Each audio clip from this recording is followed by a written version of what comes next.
जीतन राम मांझी का इस तरह का बयान देने का कोई तुक नहीं है। हम लोग एनडीए के साथ थे तब तक लिए तो बिल्कुल समर्थक रहे हैं। वो अब तो भारतीय जनता पार्टी के साथ हो गए हैं, उनके गोद में चले गए हैं, तो उनकी प्रतिक्रिया भी उसी तरह से होती है।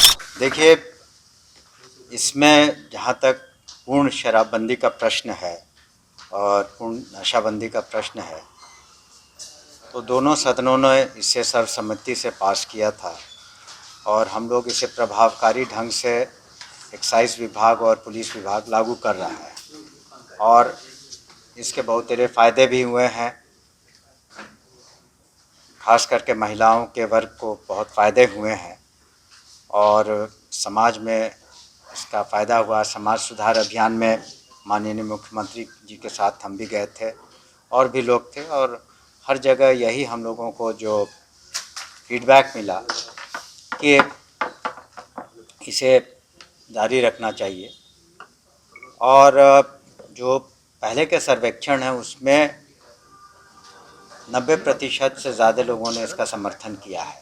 हम लोग एनडीए के साथ थे तब तक लिए तो बिल्कुल समर्थक रहे हैं। बीच बीच में कुछ बातें कहते थे, लेकिन सदन में उन्होंने कभी कोई इस तरह की बात नहीं उठाई है। और अब जबकि वो हम लोगों के साथ नहीं है तो स्वाभाविक है कि जो भी कार्रवाई माननीय मुख्यमंत्री कर रहे हैं, उनके नेतृत्व में महागठबंधन की सरकार जो चल रही है, तो जो भी निर्णय लिए जाते हैं या जो भी कार्रवाइयाँ होती हैं, तो वो अब तो भारतीय जनता पार्टी के साथ हो गए हैं, उनके गोद में चले गए हैं, तो उनकी प्रतिक्रिया भी उसी तरह से होती है। तो खास करके गरीब गुरबा को तो सबसे ज़्यादा फ़ायदे हुए हैं इससे।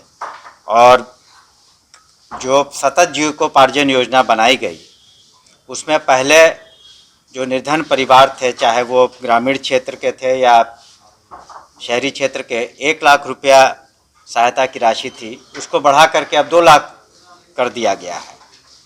इसके अतिरिक्त हम लोगों ने समय समय पर संशोधन भी किए हैं। तो जबकि हम लोग सारी कार्रवाइयाँ कर रहे हैं आवश्यकता अनुसार, तो माननीय जीतन राम मांझी का इस तरह का बयान देने का कोई तुक नहीं है और वो एक सिर्फ राजनीतिक से प्रेरित हैं। सबको पता है कि 2024 का चुनाव आने वाला है, तो वो एक अपना स्वाभाविक रूप से वो भारतीय जनता पार्टी के जो उन्हें निर्देश देती है कि आप ऐसा कहें वैसा कहें, तो वही कर रहे हैं। देशवा न्यूज पर वीडियो देखने के लिए लाइक करें, सब्सक्राइब करें, साथ ही बेल आइकन दबाना न भूलें।